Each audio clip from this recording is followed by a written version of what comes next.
This is Radiant Voices Media. Hi, and welcome to the Jordan Kinda Knows Something show, where I'll be talking about health, fitness, life, and anything else I kinda know something about.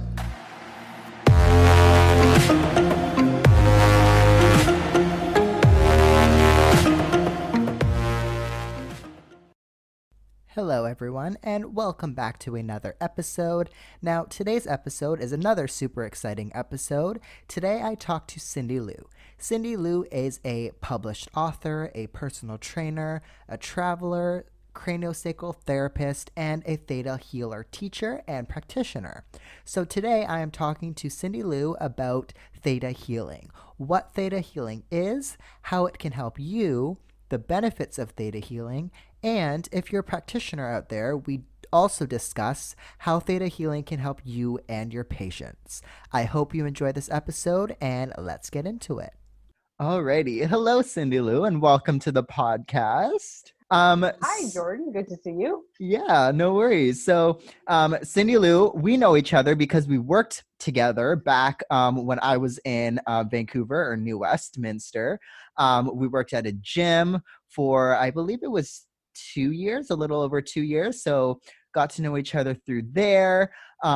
Cindy Lou, of course, is a personal trainer amongst a whole bunch of other things. So if you didn't mind, Cindy Lou, maybe did you mind introducing yourself? Kind of what you're doing right now, where you're living, maybe whatever you feel like opening up with. Well, I'm Cindy Lou, and as Jordan said, we met through being a personal trainer, but the personal training side of my life is kind of like the current, mostly, of where I've been through. I'm a big fan of living your best life and doing lots of things. I've never been one for just one certain career. One of the things that my life has always followed, though, is being a holistic type of a lifestyle of some sort. Has always been a part of my world, from being a vegetarian to cleansing and fasting, learning about energy and essential oils, to craniosacral therapist I became. And my one I've been doing for almost, I guess, 16, 17 years now, is Theta healing, which is one of my biggest passions because it works with absolutely everything that I already have learned in what I do in my life. And it empowers other people, and I just love it for what it does. And so that's kind of me, and I'm still living in New West. I love to travel. I love meeting new people and experiencing new things. I've traveled a lot around the world, been to lots of different countries, and I really have a very blessed life. Yeah. Yes. Yeah. And Cindy Lou and I have always had some amazing conversations whenever we were at work about everything. So she's definitely, we can definitely talk about anything and everything. So that's what I really liked. But I was really interested about learning about Theta healing while I was at work and while discussing it with Cindy Lou at work. It's a very interesting thing. It was brand new to me. I'd never heard of it before.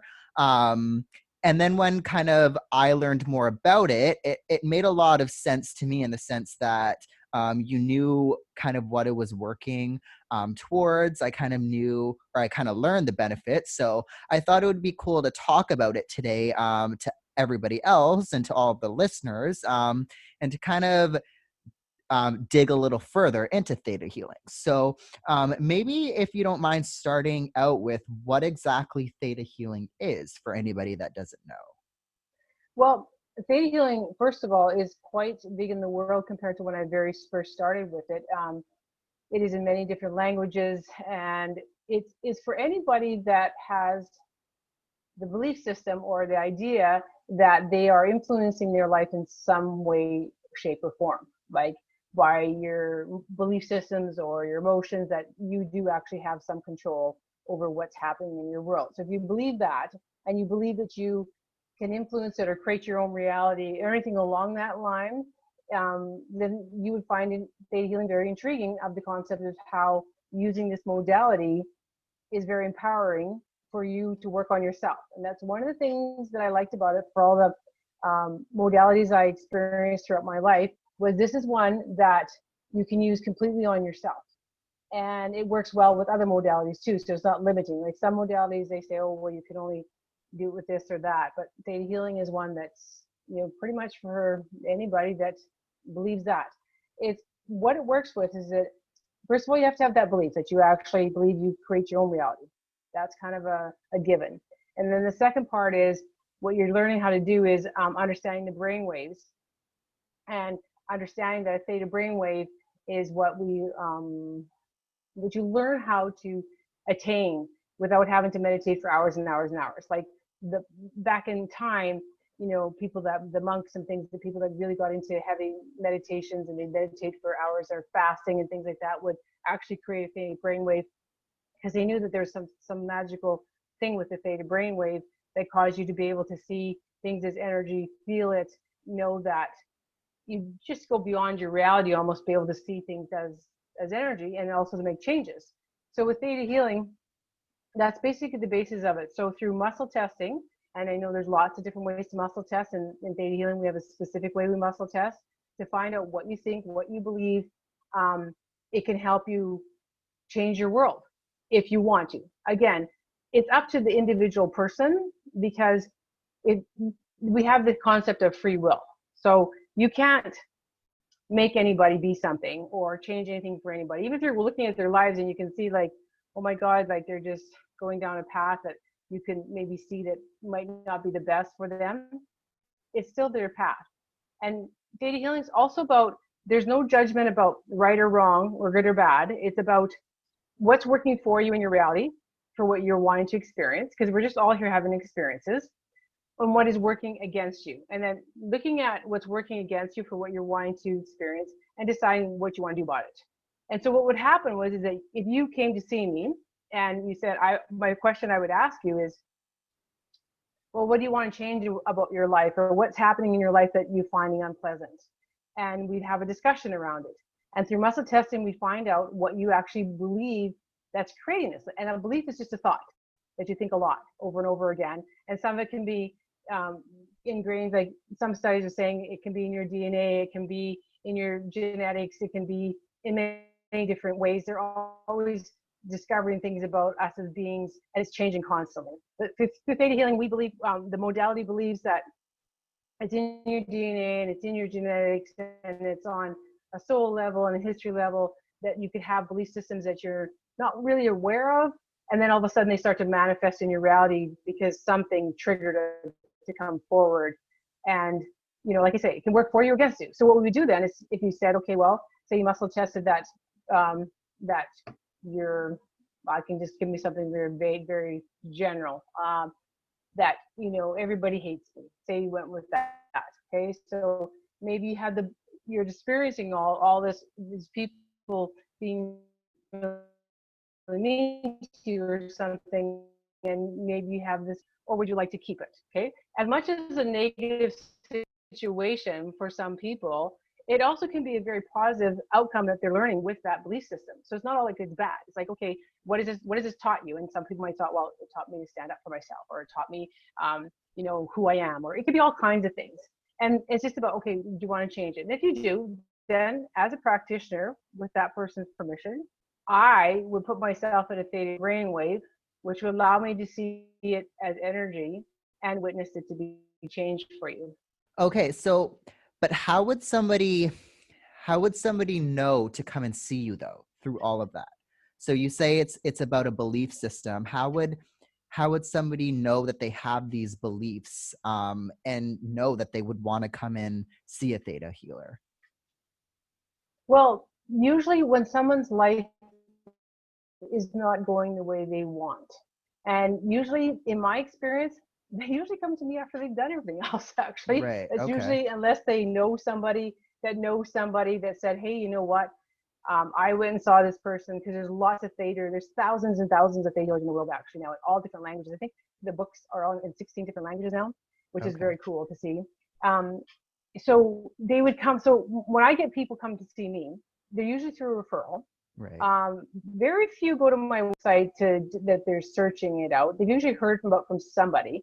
But what drives them to even look is usually something in their life is very unpleasant, and they can't seem to change it. And that's usually the 99% of the reason they come and see me. And it could be physical sickness. It could be a bad relationship. money situations, job, any of all of those. Like there's no rule of there's nothing off limits in regards to what people can change in their world. They can decide, but they're the ones that get to decide.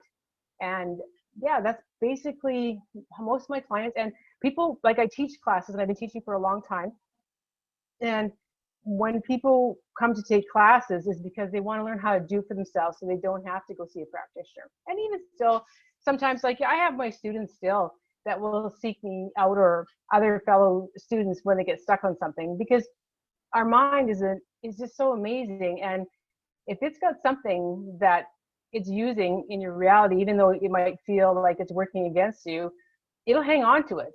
And sometimes you hide it from yourself, and so it's hard for you to figure out what it is. So when you go to a different practitioner, you get a different insight of, well, it could be this, and through muscle testing helps you kind of figure out what that is. So is it a common finding that people are hiding these things in the muscular system? You were talking about using the muscle assessment. Is this a common finding, or how essentially would you know that that's a thing? Well, muscle testing is kind of a vague word, because muscle testing we do is like you're pulling these fingers apart, right? Yeah. What this is doing is actually tapping into all that you are, everything, right? So, and if the person is hydrated and they're aligned and everything, this is very, very accurate in way to be able to testing in the way we do. I mean, there's all kinds of different ways people muscle test, but people also know. They can feel it. They get unsettled when you start digging around them. They get emotional. They know you're getting close to something. And at the same time, they get to keep whatever they want. I've seen people have things stored all in their bodies, like from organs to muscles to bones to, just you'll find, usually when I start working on some people, sometimes will come with a physical pain. And then when we're done, they have none because we cleared everything that was tying it. Sometimes people need other different things to help them. But the bottom line is if people, it's all about them. So no matter, even if they wanted to get better, and this is true, and even if they went to a medical doctor, they'll even tell you when people are really extremely sick, the doctors will do everything for them. And they'll have like maybe 3 patients that have the same disease, same diagnosis, the same, say, cancer, and the same amount of cancer in all their bodies. And they all have the same treatments, and one will get better and 2 will die. And they can never figure that out.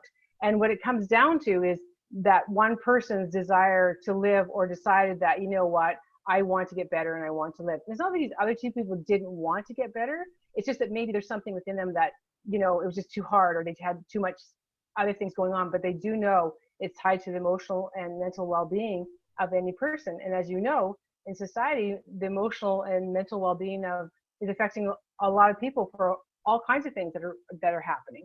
So we know how powerful our thoughts are, and we know how powerful our emotions are. So, finding it in the body is, it's very, very, like, it just is. And even when even if you came to me with something happening in your life, and your physical body is feeling really, really good. Quite often, once we start working on something, people will have a physical response to it.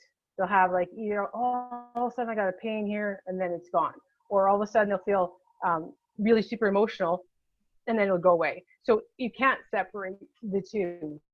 And I've had, when people have done, like when you go right to muscles, it's a long answer for your short question, but when people say they have a muscle, I'm going to give myself an example, okay? So chronic shoulder issue, right? I have done massage, myofascial, what is that one that you do that the fascia does with the fascia? I can't remember what it's called. Fascial stretch therapy, yep. Yeah. Mm-hmm. Yeah, I went and did that. It all was lovely, okay?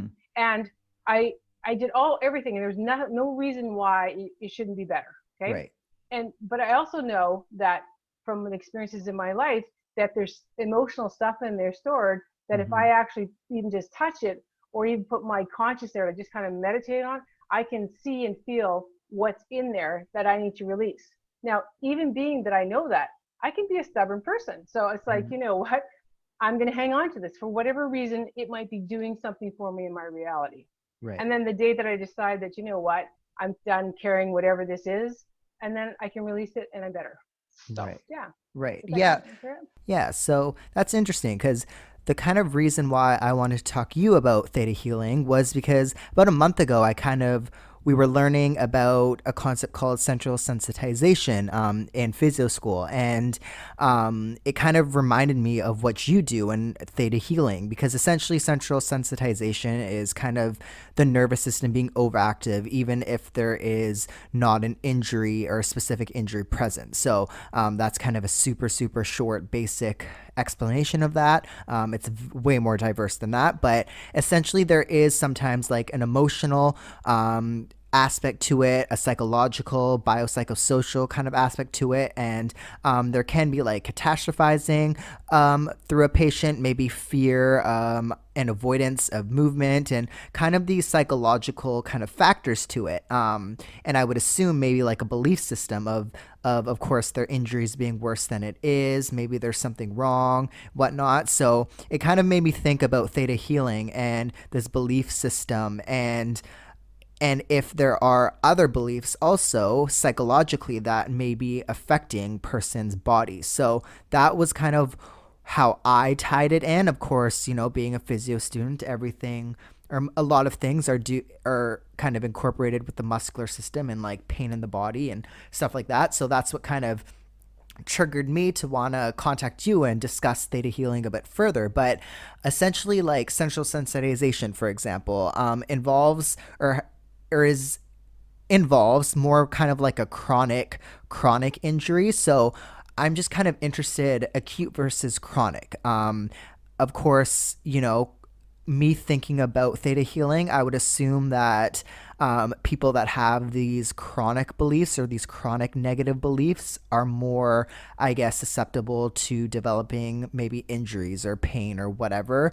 or those emotions may be contributing to all of that stuff. But is there an acute aspect? So I guess I'm wondering what the like relationship between acute or chronic is. Both. They would do all of it because Right. and again, it comes down to what they believe. But I've had both. The key is when someone gets injured. So let's address the one. Mm-hmm. So say the person that just hurt themselves last week, 2 days ago. The sooner they come to see if their choice is to use alternative medicine and not the medical system, which is their choice. If they choose Mm-hmm. that, the sooner they come to see a theta healer, if that's their choice, the better, before the brain gets a chance to realize this is their new reality with their sore back. Okay. And so then they really embrace the injury and they go into all the things that might entail. Okay. Mm-hmm. So, and I've seen that people have come to me, with something that they just hurt themselves, and before they get a chance to let it really register, and I just go in and I just deny the body that, like, just use the theta brainwave and going in. I know this might be a stretch for some of our listeners, but it's like you see everything as energy, and you go in and you watch it go back the way it's supposed to, so it doesn't register in the body that it's injured. Okay. Mm-hmm. So some things, if you're a person out there that follows any of this kind of thought process, biology belief by Bruce Lipton. Dr. Bruce Lipton is a good one who wrote a really good book on explaining all about the non-placebo, the placebo energy from the science perspective, gives you something more if you need something more tangible. Right. But from that side. And then if you have the acute people, yeah, lots of emotions, because it's a story you've been telling yourself for a long time. And if you've done everything, like fibromyalgia is another one. Like I worked with a lot of fibromyalgia people. Okay. And that's real pain for them. And it took a long time for the medical people to be able to diagnose that, because they couldn't find anything. But these people are in serious pain, and so much inflammation. And the people I've worked with that, you go into, there's so much trauma in the body and so much emotions, things that they've experienced, that they just buried because they're embarrassed or they're ashamed, or it was just so traumatic that if again, they have to choose and they have to want, going and using theta brainwave and using the modality theta healing in that process has helped people that I have worked on. And I can probably speak for a lot of my colleagues too, that we've worked very successful in regards to that. And I'm not saying it cures anything. I'm not saying that at all. I'm just saying it's another way if you wanted to release things from the body. Right, right. Yeah. Now, I mean, I know I've focused a lot more and I've asked a lot on the muscular system, for example. So their beliefs may be hindering muscle, but is there anything else that that theta healing works on? Can it involve the digestive system or thinking, or what else does it benefit? Pretty much everything. Okay. I teach one of my favorite classes that's part of the Theta Healing family of classes is the intuitive anatomy. It's one of my favorite classes to teach. You have to have all the other classes and the skills and learning how to do Theta Healing before you get there. And it is for the person. It's not about learning to go work on somebody else. It's about working on yourself. And so what we do in that class is going into all the systems that we are and working on the beliefs and emotions that are stored there.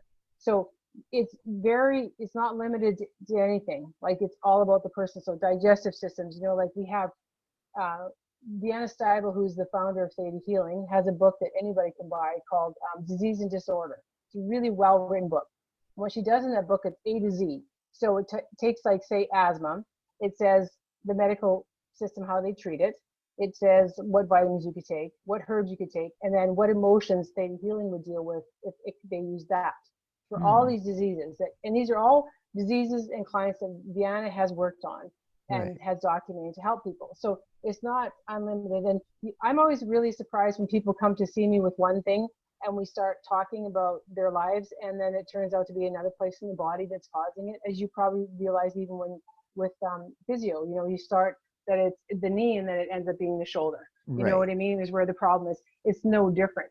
So it is just, and that's what I like about it. Like, I mean, I've been doing, like I say, almost 16, 17 years now, practitioner and teacher. And I have seen so many things that there's just nothing in me that I could ever say it doesn't work. It just works. Right. But the key thing that makes it work is because the people that are looking for something allow it to. Right. So is that the first step? Somebody needs to want to look for something? Yeah. They want to change something, just something. It doesn't matter what it is. Like, I've had people come to me for, just one thing. I can see in their bodies, I'm looking at their body and their life, I'm thinking, oh my God, you have so many other problems here that are so more important than this one thing you want to talk about. But this is the only thing they want to change. And it could be just as simple as that. I just would like to, can't understand why I can't get a new job. Right. And then they'll go through all these things, and I'll start talking to them about, well, what do you believe about this job? Like, do you believe well, I'm not smart enough, or I'm not worthy, which is can be a common one, but it's pretty vague. But or my dad told me I wasn't going to amount to anything, things like that they forgot about, that all of a sudden are coming forward every time they try to get to a certain, maybe they're already kind of successful, but they want to really be successful, and that belief system maybe wasn't actually playing out yet. But now that they're reaching further, it starts to play out the doubt, whatever they learned when they were younger or anywhere along their time. It doesn't have to happen when you're little. It could be anytime that you just stood there and believed something somebody told you about yourself and said, yeah, that's me. Okay, so this is going to be part of who I am.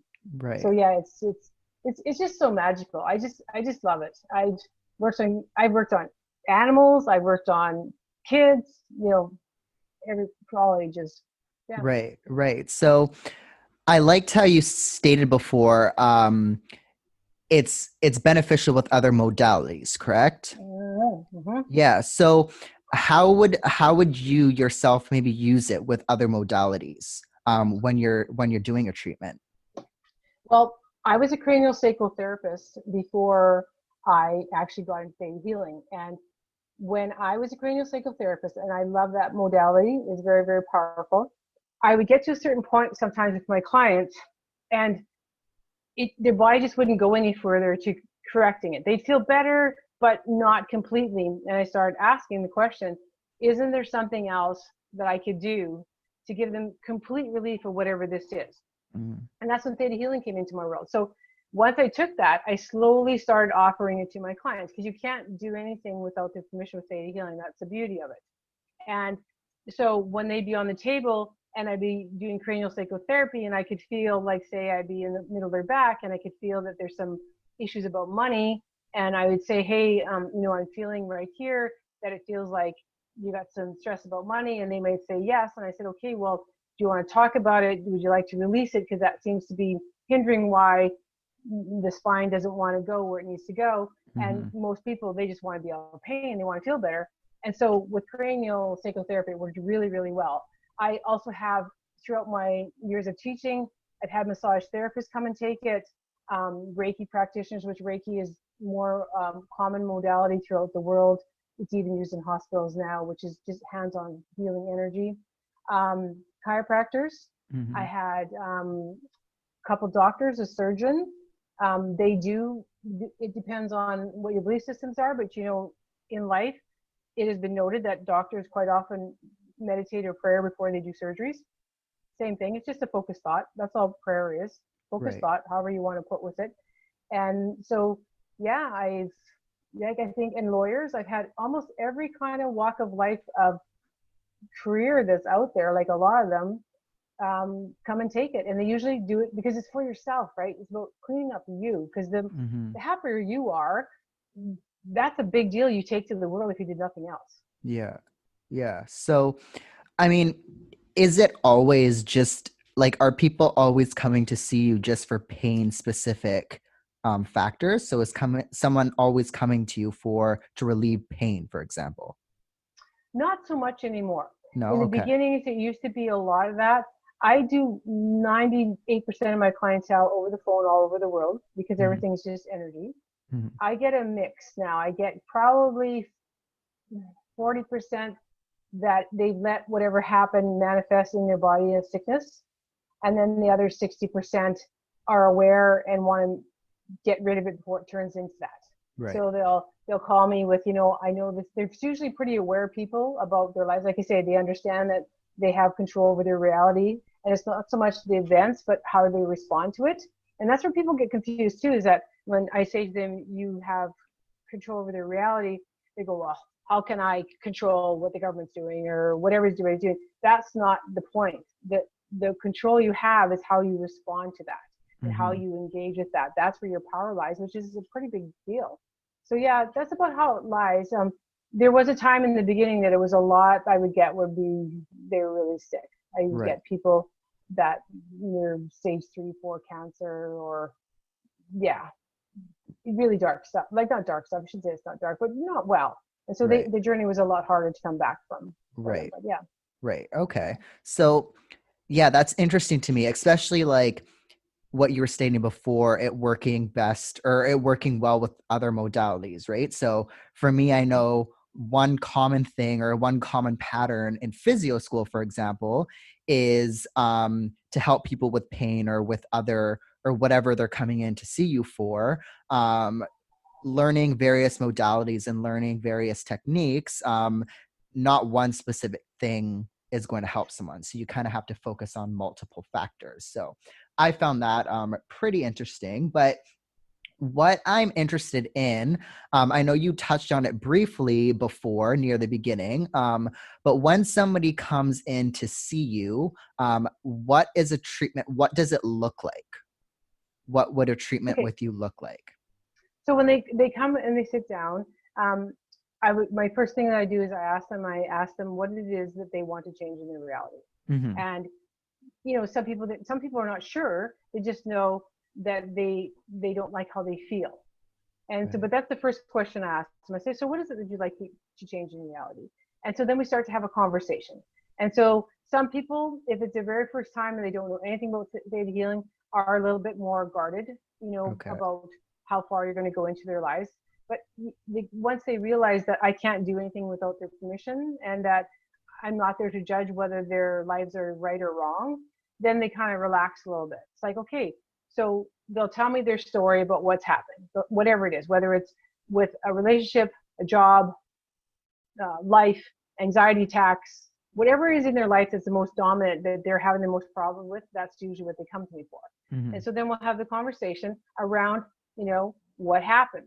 How does this play out in your reality? What are the events? And by those conversations, I'm being able to listen and hear what belief systems are running. And then through muscle testing, we can really pinpoint which one is causing them the problem Right. that they're talking about. And then I do some muscle testing on them. It's tons and tons of permission. Mm-hmm. Is it all right if we check for this? Would you Yeah. like that? Would you don't like that? And then when they're all done, 99% of the people, they feel different when it's over. Right. Like, and everybody has a different experience depending on how open they are, if it is what they want. Right. So it's probably very individualized in the sense that you can't necessarily give someone an X amount of treatments before they'll have the outcome that they want. So somebody coming in asking you, okay, how many times do I need to see you? Is it hard to give them that answer? I don't have a trouble with that answer. I've gotten a lot better with it. Okay. Because I'm not one of those people that will say you need this many.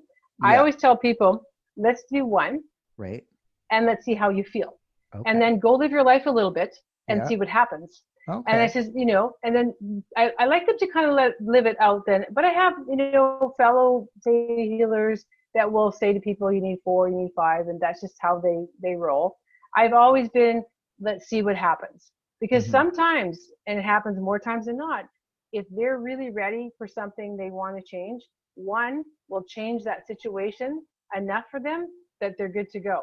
And then what happens is they'll start to live their life with this new change, and they'll discover there's other things that they would like to change. And that's usually what drives them back. It's never for the same thing. In my experience, it's always been the next thing that they realize that, okay, I cleaned that up, but oh, whoa, there's this now, and that doesn't work for me either. And they'll come and see me. And then some people get to the point like they just want to come to take a class and really spend 3 days just cleaning themselves up and getting them a tool that they can use on themselves. Right. Yeah. Okay. So is there any prep work for anybody? So before somebody makes the decision to come and see you, what essentially do you want them to need to think about or them to start thinking about? Not really. No? I just ask them to come in that, no. I'm thinking to myself, no, Okay. I don't, like if it's on, usually, like I say, I see a lot of clients over the phone. So I always tell them that make sure that they're in a quiet space so they're not going to be interrupted. Make sure they have a glass of water by, because if I'm going to muscle test them, they have to be hydrated, which a lot of people aren't. And when we do muscle testing, when it's over the phone, we have a different process than we do in person. Okay. So but yeah, no, it's just about, just decide, just be willing to be open. But most people, they're already there. Like by the time they come to me anyways, they already are just so ready to change anything and everything. It's in my earlier stages of doing, like probably good 10, 12 years ago, I would get people, which I kind of have to, give them insight what to prepare themselves for. But I don't get those clients anymore. The ones that come to me, like, they're just like, I heard about you. I have this situation. Can you help me? Right. And I'd say, well, I can only help you as much as you help yourself, but I sure can guide you to what might work for you. Yeah. Okay. So I know you just mentioned it, but online versus in person. I know now with COVID, I think a lot of things are moving online. How is that a different process to in person? Like, would somebody like me, for example, I love to see people face to face. So if I'm doing physiotherapy, for example, I want to see a physio face to face. Whereas now, like in school, we're learning a lot more on telehealth. So online physiotherapy and how to do initial assessments and all of that online. So for somebody who's a little bit hesitant to booking an appointment online, are they still going to get the benefits that they would face to face, or vice versa? Absolutely. Like they will, like it's because everything's just energy. I do have a few clients that when I first moved to the US, because I originally lived in Saskatchewan for a long time and I had a school there for like a physical school where people would travel around the world to come and take classes, and I would see people physically a lot. And then as I changed my life and moved out here, I started to do more and more over the phone. And I was always doing some over the phone, but it just became more. But I do have people that are like that. So after a while ago, I was given a space at the gym where we both work at, as you know. And I would use that every once in a while for those people that absolutely need to see someone in person. They have to.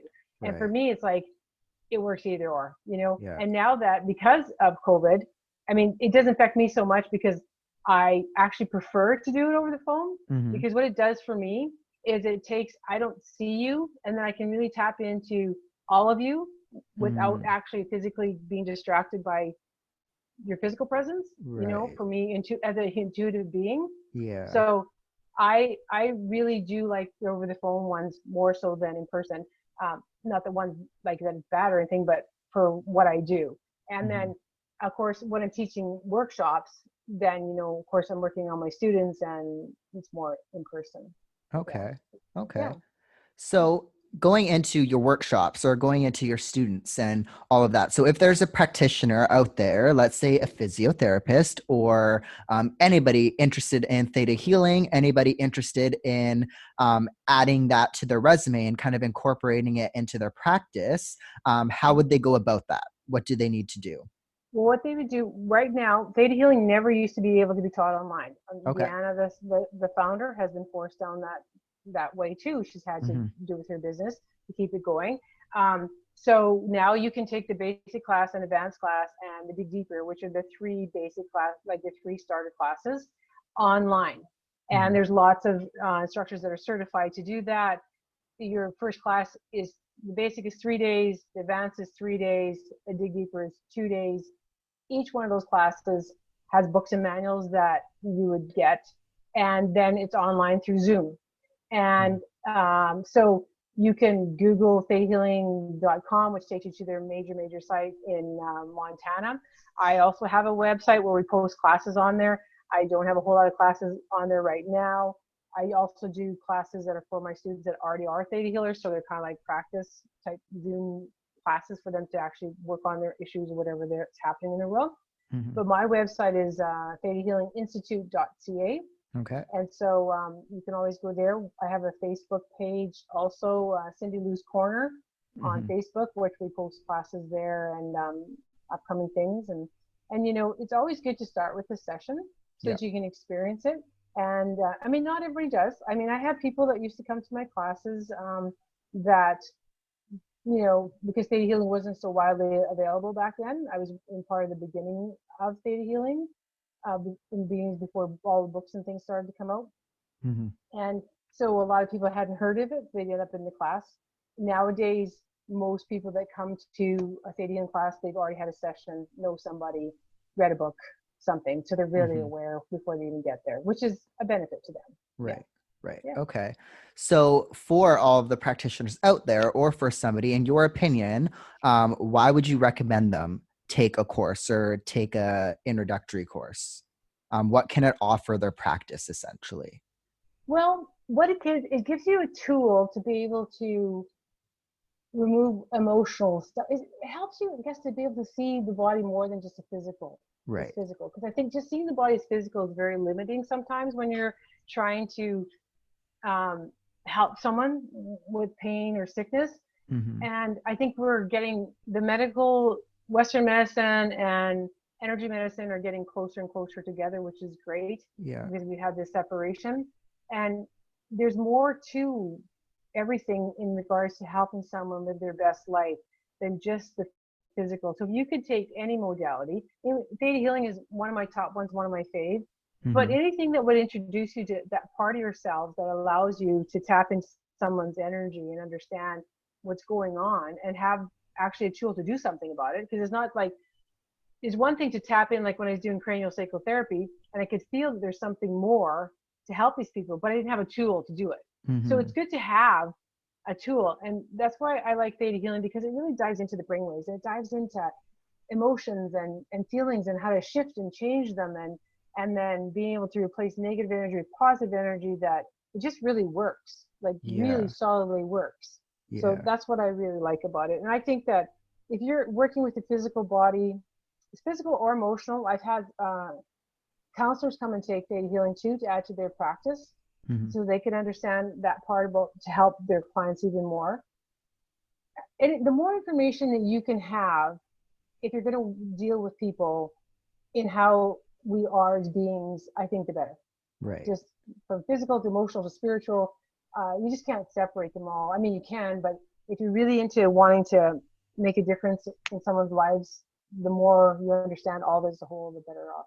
Yeah. Everyone's going to be. Yeah. I really like that, because I know one of the main struggles, I think, for physiotherapists again, might be that that psychological, biopsychosocial belief system factor to patients. You know, we learn a lot of that physical hands-on stuff and working with all of that, but when we get introduced to the biopsychosocial or the psychological part of the assessment, that's something that someone like a physiotherapist may not be 100%, I guess, confident in. You know, we don't have that tool. So I think like you said, it just adds a tool to our box to kind of further help patients, because I think emotion and belief system is a huge part and a huge factor in people's lives and people's rehabilitation goals and things like that, that we don't often, I guess, associate with pain or with these things. So I really like that. But when how do people kind of book with you? So how would somebody come in contact with you? I know you mentioned your website. If you don't mind mentioning that again, what maybe timeframes? How would like an initial assessment? Is there an initial assessment, like the timeframes to your treatments? How does all that work with you? Okay, well, my website is thetahealinginstitute.ca, and there's lots of information you can read about that. You would email me, which would be cindytheta7 at gmail.com, and you could email me with a request. My sessions I offer are 30 minutes and 45 minutes. Okay. So 30 minutes are $75 and 45 minutes are $110. So there's no real initial assessment. It's just a matter of you make the appointment wherever you are in the world that it works. Yep. And like I say, I do it over the phone. I have done Skype ones before. Like I said, I'd rather do just audio. And we set up a time that works. And then, you know, the financial transactions go through usually e-transfer if it's within Canada. If not, then PayPal. And yeah, it's pretty simple. And basically, all you have to do when you're asking me, I actually can answer this question that you asked me earlier now. To prepare yourself for the session is just decide what it is that you want to work on. Okay. Like, have something that you want to work on. Instead of, oh, I don't know, my life sucks. You know, well, that's a pretty broad spectrum of what that means exactly. So have something that you actually do want to change so that we have a starting point. And I know like 30 minutes, people go, oh, that's not very long. I can do a lot in 30 minutes because it mostly why people take the longer time is because they like to have a little bit of a conversation sometime leading into it, because some people like to just, they need a little bit more time, and that's fine too. Most of my sessions from people that have seen me before are 30 minutes because they just know, they phone and they go, this is what's happening. I understand this and this and this, and this is what I need to change. And then we just go right into why, and then where we go. So that's how you would get a hold of me. Like, I guess it is the Facebook era. Right. And I'm on Instagram too. So any of those places people can contact me. And I also have a business manager who will sometimes respond to you. Her name is Racy. Her contact information is on there too. So if you can't get me, you'll get her. Okay. Yeah, we set something up. Awesome. And I will post all of that in the show notes below, everybody listening. So be sure to check all of that out. But yeah, thank you so much, Cindy Lou, for being on the podcast. Thank you for talking about all of that. I think that was very informative. And I hope everybody listening enjoyed it as much as I did, because again, it's things that you don't often think about that everybody, I think, experiences all the time. And not everybody may be willing to kind of work on. So agreed. I really thank you for being on the podcast. Thanks a lot for inviting me, Jordan. I love talking about this stuff. I could talk about it forever and ever again. Yeah. And so so thank you for having me. This has been great. Yes, no worries. All right. And everybody, again, everything will be in the show notes, Cindy Lou's contact information, her website, and all of that. So be sure to check that out. Alrighty, everyone. That is it for this week's episode. Thank you all for listening to episode 3. Next week, I have another exciting guest. And be sure before you leave to, if you're listening on Apple Podcasts, please give my podcast a 5-star review. It really helps out the podcast. And be sure to hit that subscribe button on wherever you're listening to stay updated for all new episodes. All of these episodes will be released every Tuesday, and hitting that subscribe button just means that they will be all readily downloaded for when you open up the app and are ready to listen. Thank you all for listening, and I will talk to you all next week.